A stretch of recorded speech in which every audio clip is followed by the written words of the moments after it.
Langsung saja ke Pak. Kita bicara tentang ini masuk hari keempat, ya serangan, ya perang atau serangan terhadap Iran dari Amerika dan Israel. Seberapa besar sekarang dampak dari perang itu dan seberapa jauh perang itu berlangsung sekarang kalau kita lihat dari sisi eskalasi? Mungkin sebelum saya menjawab pertanyaan itu biar banyak masyarakat paham kenapa Iran selalu jadi musuh, kenapa sikap negara muslim lainnya seperti abu-abu. Ini ada perbedaan. Ketika semua negara muslim pro-Palestina, termasuk Iran, tapi hanya Iran yang anti-Zionis. Artinya Iran menyatakan permusuhan sejak 1979, sejak ada perubahan rezim, revolusi Islam Iran.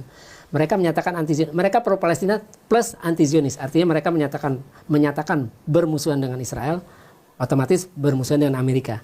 Makanya kenapa negara muslim lainnya yang hanya pro-Palestina tidak bermusuhan dengan Israel.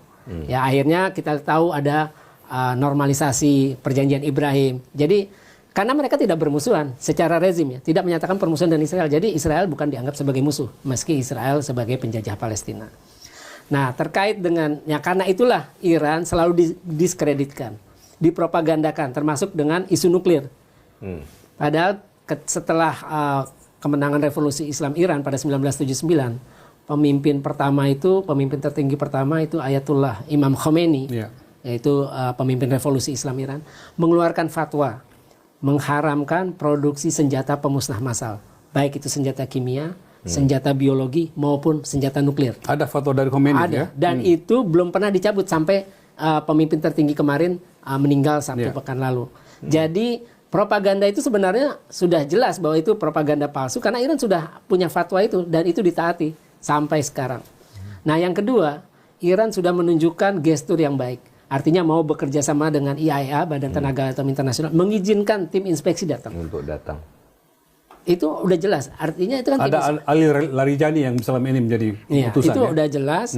Nah itu tidak ditemukan sama sekali bahwa Iran ingin memproduksi senjata nuklir. Ya karena mereka patuh dengan fatwa pemimpin revolusi Imam Khomeini. Dan fatwa itu belum pernah dicabut. Jadi semua tuduhan itu ya tuduhan palsu, seperti ketika Trump menuduh Saddam Hussein membuat bersama Tony Blair bahwa itu sedang membuat senjata pemusnah massal, tapi akhirnya kan terbukti bahwa tuduhan itu bohong. Nah, semalam itu yang menarik adalah Trump mendiskreditkan Khamenei dengan isu yang sangat sensitif, isu agama. Jadi dia cerita di Fox News, Khamenei dibunuh ketika dia akan sarapan bersama lingkaran dekatnya. Itu kan benar-benar sarapan di bulan Ramadan maksudnya. Nah iya, jadi kan benar-benar tuduhan palsu. Nggak mungkin seorang pemimpin tertinggi Muslim dia makan sarapan di bulan Ramadan.